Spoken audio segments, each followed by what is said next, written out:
ಒಂದು ದಿನದ ಹಿಂದೆ ಅಷ್ಟೇ AIDS ಸ್ಟೇಟ್ ಟ್ರೆಸರರ್ ಸುಭಾಷ್ ಅವರ ಜೊತೆ ನೀಟ್ ಪೇಪರ್ ಲೀಕ್ಗೆ ಸಂಬಂಧಪಟ್ಟಂತೆ ಅಥವಾ ಕೋಚಿಂಗ್ ಮಾಫಿಯಾಗೆ ಸಂಬಂಧಪಟ್ಟಂತೆ ಏನಾಗ್ತಾ ಇದೆ ಅನ್ನುವಂಥ ವಿಚಾರಕ್ಕೆ ಸಂಬಂಧಪಟ್ಟಂತೆ ನನ್ನ ಸ್ಟುಡಿಯೋದಲ್ಲಿ ಮಾತಾಡಿಸಿದೆ.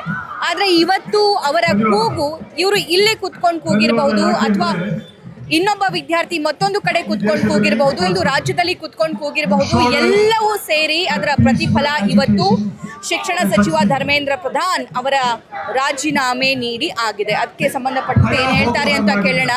ನಮಸ್ಕಾರ. ನಮಸ್ಕಾರ ಮೇಡಮ್. ಗೆದ್ರಾ? ಖಂಡಿತ ಮೇಡಮ್, ಗೆದ್ದಿದ್ದೀವಿ. ಇನ್ನೂ ಹೋರಾಟ ಮುಂದುವರಿಯುತ್ತೆ. ಪ್ರಧಾನ್ ರಾಜೀನಾಮೆ ಕೇಳ್ತಿದ್ರಿ, ರಾಜೀನಾಮೆ ಕೊಟ್ಟಾಯ್ತು. ಮುಂದೇನು ಹಾಗಾದ್ರೆ ರಾಜೀನಾಮೆ ಅಷ್ಟೇ ಪರಿಹಾರ ಅಲ್ವಲ್ಲ? ಖಂಡಿತ ಮೇಡಮ್. ಆದರೆ ಇಡೀ ದೇಶಕ್ಕೆ ಒಂದು ಎಕ್ಸಾಂಪಲ್ನ ವಿದ್ಯಾರ್ಥಿ ಯುವಜನರು ಇವತ್ತು ಸೆಟ್ ಮಾಡಿದ್ದಾರೆ. ಕಳೆದ 12 ವರ್ಷಗಳಿಂದ ಏನ್ ಮಾಡಿದ್ರೂ ಕೂಡ ನಡೆಯುತ್ತೆ, ನಾವು ತಗೊಂಡದೇ ನಿರ್ಧಾರ, ನಾವು ಆಡಿದ್ದೇ ಮಾತು ಅಂತ ಏನು ಸೆಂಟ್ರಲ್ ಗೌರ್ಮೆಂಟ್ ಹೇಳ್ತಾ ಇತ್ತು, ಅವರಿಗೆ ಸರಿಯಾದಂಥ ಪಾಠವನ್ನ ಇವತ್ತು ವಿದ್ಯಾರ್ಥಿಗಳು ಕಲಿಸಿದ್ದಾರೆ ಮೇಡಮ್. ವಿದ್ಯಾರ್ಥಿ ಯುವಜನರ ಬೇಡಿಕೆಗೆ ಇವತ್ತು ಅವರು ಮಂಡಿ ಊರಿ ಇವತ್ತು ರಾಜೀನಾಮೆ ಕೊಟ್ಟಿದ್ದಾರೆ ಮೇಡಮ್. ಇದನ್ನ ಒಂದು ದೊಡ್ಡ ವಿಕ್ಟ್ರಿ ಅಂತ ಹೇಳಕ್ ಇಷ್ಟಪಡ್ತೀವಿ ಮೇಡಮ್. ಓಕೆ, ಸೊ ಮುಂದೆ ಹೇಗಿರುತ್ತೆ ಹೋರಾಟಗಳು? ಖಂಡಿತ ಮೇಡಮ್, ಇವತ್ತು ಇವರು ಏನ್ ಕೇಳಿದ್ರು ಕೂಡ ಇವರು ಬೇಡಿಕೆನ ಈಡೇರಿಸಲ್ಲ ಅಂತ ಹೇಳ್ತಾ ಇದ್ರು ಸರ್ಕಾರದವರು. ಇವಾಗ ವಿದ್ಯಾರ್ಥಿಗಳಿಗೆ ಕಾನ್ಫಿಡೆನ್ಸ್ ಬಂದಿದೆ ಮೇಡಮ್. ಎಲ್ಲ ಅನ್ಯಾಯನೂ ಕೇಳ್ತೀವಿ, ಎಲ್ಲ ನಮ್ಮ ಬೇಡಿಕೆಗಳನ್ನೂ ಕೂಡ ಕೇಳ್ತೀವಿ, ಎಲ್ಲ ಹೋರಾಟಕ್ಕೂ ಕೂಡ ಬರ್ತೀವಿ, ಅನ್ಯಾಯದ ವಿರುದ್ಧ ಧ್ವನಿ ಎತ್ತೀವಿ, ಸತ್ಯವನ್ನ ಎತ್ತಿಡಿತೀವಿ ಮೇಡಮ್. ಈ ಹೋರಾಟಕ್ಕೆ ಸಂಬಂಧಪಟ್ಟಂತೆ ನೀವು ಕೂಡ ಫ್ರೀಡಂ ಪಾರ್ಕ್ ಅಲ್ಲೇ ಇದ್ರಿ, ವಿದ್ಯಾರ್ಥಿಗಳು ಬರ್ತಾ ಇದ್ರು, ಅವ್ರ ಜೊತೆ ಮಾತಾಡ್ಸಿದ್ರಿ, ಪ್ರೊಟೆಸ್ಟ್ ಕಂಡಕ್ಟ್ ಮಾಡಿದ್ರಿ. ನೀವು ಕಂಡಂತೆ ಹೋರಾಟ ಹೇಗಿತ್ತು ಸುಭಾಷ್? ಮೇಡಮ್, ತುಂಬಾ ಬ್ಯೂಟಿಫುಲ್ ಆಗಿತ್ತು ಮೇಡಮ್. ನಾವು ಎಲ್ಲೂ ಕೂಡ ಈ ರೀತಿಯಾದಂಥ ಒಂದು ಎಕ್ಸ್ಪೀರಿಯನ್ಸ್ನ ಪಡೆಯೋಕ್ಕಾಗಲ್ಲ. ನಾವು ಇವತ್ತು ಹೋರಾಟದಲ್ಲಿ ಈ ಎಕ್ಸ್ಪೀರಿಯನ್ಸ್ನ ಪಡೆಯೋಕ್ಕಾಗ್ತಾ ಇದೆ ಮೇಡಮ್.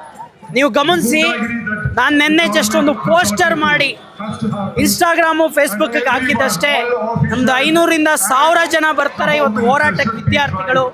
ನಮ್ಮ ಹತ್ರ ದುಡ್ಡಿಲ್ಲ ಮಧ್ಯಾಹ್ನ ಊಟದ ವ್ಯವಸ್ಥೆ ಮಾಡೋದಕ್ಕೆ, ಯಾರಾದರೂ ಕಾಂಟ್ರಿಬ್ಯೂಟ್ ಮಾಡಿ ಊಟನ ಕಳಿಸಿ ಅಂತ ಮೇಡಮ್. ಒಬ್ರು ಯಲಹಂಕದಿಂದ 300 ಜನ ವಿದ್ಯಾರ್ಥಿಗಳಿಗೆ, ಒಬ್ರು ರಿಟೈರ್ಡ್ ಎಂಪ್ಲಾಯಿ ಅವರು 300 ಜನ ವಿದ್ಯಾರ್ಥಿಗಳಿಗೆ ಬಾತು, ಮೊಸರನ್ನ, ಚಟ್ನಿ, ವಡೆ ತಂದಿದ್ರು ಮೇಡಮ್.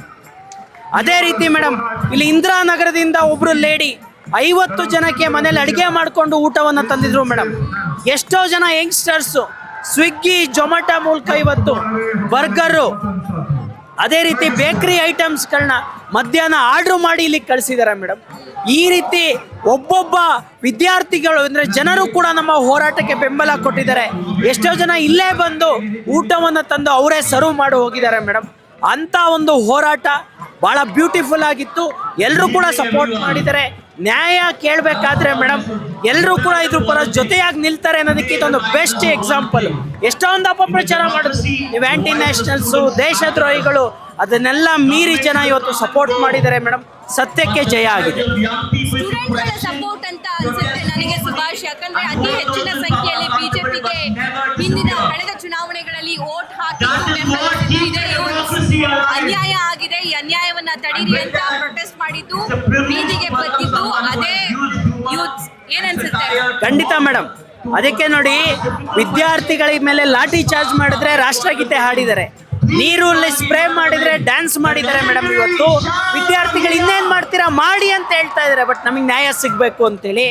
ಇದೇ ಥರ ಮೇಡಮ್ ವಿದ್ಯಾರ್ಥಿಗಳ, ಯುವ ಜನರ ನ್ಯಾಯ ಏನಿದೆ ಆ ಬೇಡಿಕೆಗಳನ್ನ ಈಡೇರಿಸಲಿಲ್ಲ ಅಂದರೆ ಅವರೇ ಮನೆಗೆ ವಾಪಸ್ ಕಳಿಸ್ತಾರೆ ಮೇಡಮ್.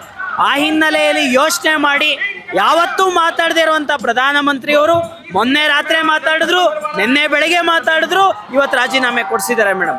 ಇದು ವಿದ್ಯಾರ್ಥಿ ಯುವಜನ ಹೋರಾಟಕ್ಕಿರುವ ಶಕ್ತಿ ಅಂತ ನಾವು ಹೇಳಕ್ ಇಷ್ಟಪಡ್ತೀವಿ ಮೇಡಮ್. ಇನ್ಸ್ಟಾಗ್ರಾಮ್ ರೀಲ್ ಬಗ್ಗೆ ನಿಮ್ಗೆ ಏನು ಅನಿಸ್ತು? ಮೋದಿ ಅವರು ಮಧ್ಯರಾತ್ರಿ ಬಂದು ಮಾತಾಡಿದ್ದು ಮೇಡಮ್, ಅವತ್ತೇ ರಾಜೀನಾಮೆ ಅನೌನ್ಸ್ ಮಾಡ್ಬೋದಿತ್ತು ಅಂತ ಅನಿಸ್ತು ಮೇಡಮ್.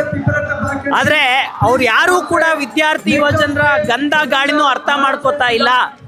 ಆಮೇಲೆ ವಿದ್ಯಾರ್ಥಿಗಳ ಬೇಡಿಕೆಯನ್ನು ಈಡೇರಿಸಬೇಕು ಅನ್ನೋದು ಸೆನ್ಸ್ ಆಗ್ಲಿಲ್ವಲ್ಲ ಮೇಡಮ್, ಅದು ದುರಂತ ಅಂತ ನಂಗೆ ಅನ್ಸುತ್ತೆ ಮೇಡಮ್.